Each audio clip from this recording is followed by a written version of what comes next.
মেয়েদের মন পৃথিবীর সবচেয়ে স্পর্শকাতর জায়গা। যে মন সবচেয়ে কঠিন বিষয় সহজে মেনে নিতে পারে, আবার অনেক সহজ বিষয় সহজে মেনে নিতে পারে না। শুভ সকাল আমার প্রিয় বন্ধুরা, এটা আমার প্রথম ব্লগ। দেখো বন্ধুরা, সকাল সকাল ঘুম থেকে উঠে আমি চারিদিকের উঠোনটা ভালো করে ঝাড় দিয়ে নিচ্ছি। আর উঠোনে কিন্তু অনেক ধুলো জমেছে, আর এই ধুলোগুলো কিন্তু আমি নিকানোর টাইম পাচ্ছি না। দিনের বেলা কাজ করতে করতে বেলা চলে যায় কখন।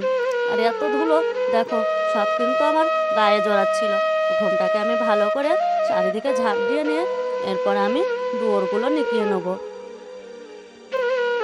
আমার ঘর থেকে একদম রাস্তা অব্দি আমি ভালো করে ঝাঁট দিয়ে নিলাম। এরপর দেখো আমি বাদ দুয়ারগুলো ভালো করে গোবর জল দিয়ে নিকিয়ে নিচ্ছি।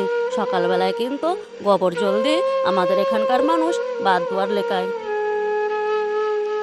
বন্ধুরা, আমার ভিডিওগুলো যদি একটু ভালো লাগে তোমরা আমার একটু পাশে থেকো। দেখো আমি বাদ দুয়ারগুলো ভালো করে নিকিয়ে নিলাম, এরপর আমি অন্য কাজ করব। তোমরা আমাকে একটু সাপোর্ট করো। তারপরে দেখো আমি রান্না করার জন্য চাল ঝাড়তে এসে দেখি অল্প কটা চাল আছে, তাই ভাবলাম চাল কটা ঝেড়ে ভালো করে রেখে দিই। আর আমরা তো রেশনের চাল খাই, রেশনের চালে কিন্তু অনেক পাথর নোংরা মাটি থাকে। আমি সেইগুলো ভালো করে বেছে দেখো আবার বালতির ভেতর রেখে দিলাম। এই চালগুলো আমরা রাতে রান্না করব। আর এখন একটু আলু চালের ময়দা আছে, সেইটুকু দিয়ে আমার ছেলেদের পিঠে বানিয়ে দেবো।